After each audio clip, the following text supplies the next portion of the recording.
Madam Toastmasters, fellow Toastmasters, and everyone lucky enough to be here today. Do you believe in luck? I mean, what is luck really anyway? Some people say that you make your own luck, and others believe you're born lucky. I believe that luck is in the eye of the beholder. But it's difficult to behold luck these days, isn't it? In these uncertain times. Companies still aren't hiring. There's earthquakes and oil spills. And we each have our own individual bad luck stories, don't we? I do. I remember when I was little, my friends, they were lucky. They always had the new bike. They had the new baseball glove. They had the new clothes. Not me. I had my brother's old bike, my brother's old glove, and my brother's old clothes. My friends, they could do anything they wanted. Not me. I couldn't do anything I wanted. When I became a teenager, it got worse. Now I was skinny and awkward. And I had these two big front teeth.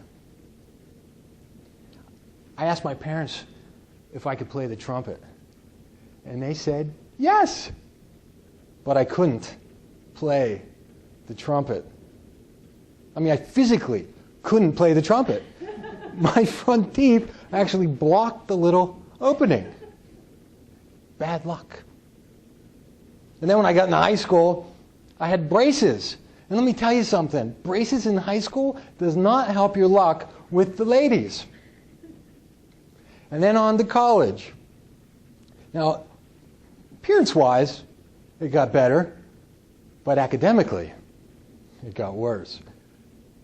Freshman year, the second semester, I had 3 of the hardest classes. Bad luck.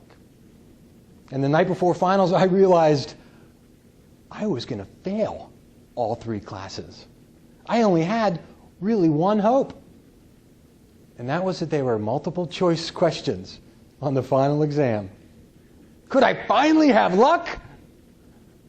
No. I failed all 3 classes. My report card read F, F, F, C, C, and an A in co-ed volleyball. But that one A wasn't going to save me. No. I was on the doorstep of getting thrown out of college altogether. My parents, they were disappointed. Jeff, 3 Fs? How could you get 3 Fs? I said, Mom, Dad, the only thing I could think of is I must have put too much emphasis on volleyball. But that wasn't going to work with the dean. No. I had to meet with Dean Willis to find out if I could come back for the next semester. When I met with the dean, he just sat there shaking his head. Dean Willis was the dean of academic affairs. And he looked at me, and I prepared myself for this verbal lashing. And Dean said, young man, not everyone has the privilege of attending a university. There are young men and women just like you all around the world, millions of them, who would love to have the opportunity that you just squandered. I don't think you know how lucky you are. And he said, unfortunately, I can't let you come back next year. And I thought, what you talking about, Dean Willis? But Dean explained, he said, unless you take a summer class and do well, and then you could come back, but you have to take extra classes next year on top of your sophomore course load. And it's going to be very difficult for you. But we will see if you appreciate this second chance, because so many don't get a chance at all. Now, I thought about that, and the dean was right. I really was lucky. And sometimes when we just change our perception, our entire lives can change. You know, I graduated from college in just 4 years. And it wasn't because I became an academic savant suddenly. But I didn't need to. All I needed to do was appreciate what I had. You know, looking back, I was lucky the whole time. My parents, do you think that they looked at me and thought how unlucky they were? Here they had a skinny, buck-toothed kid that struggled in school. No. They appreciated me, even when I didn't appreciate them. I might not have had everything I wanted, but I had everything I needed. A warm bed, hot meals, and plenty of love. And you know something? My friends, they used to think I was lucky. Because while they had material things, they wished they had their parents' time and attention. But the truth is, we were all lucky. My friends, my parents, and me.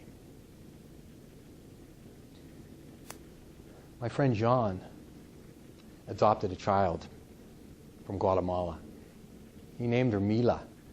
Mila is short for milagro, which in Spanish means miracle.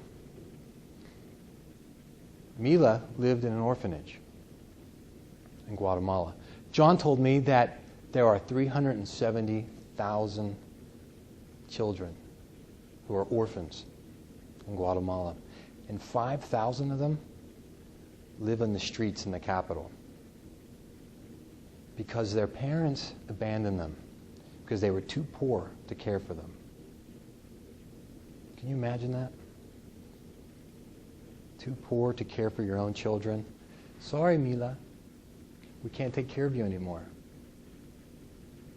Good luck. And I thought to myself, wow, it really is a miracle for Mila to be the one saved. But there are so many others that aren't so lucky. We can't control where we're born.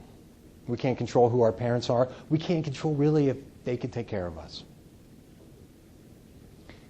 But if you are lucky enough to have a roof over your head, to have a hot meal, and to have someone to love, you are lucky.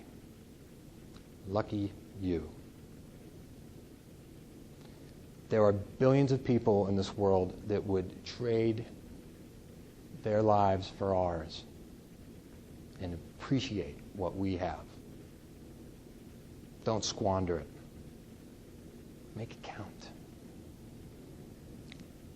Because luck truly is in the eye of the beholder. Madam Contest Chair. Or Toastmaster, whatever you call yourself. Thank you.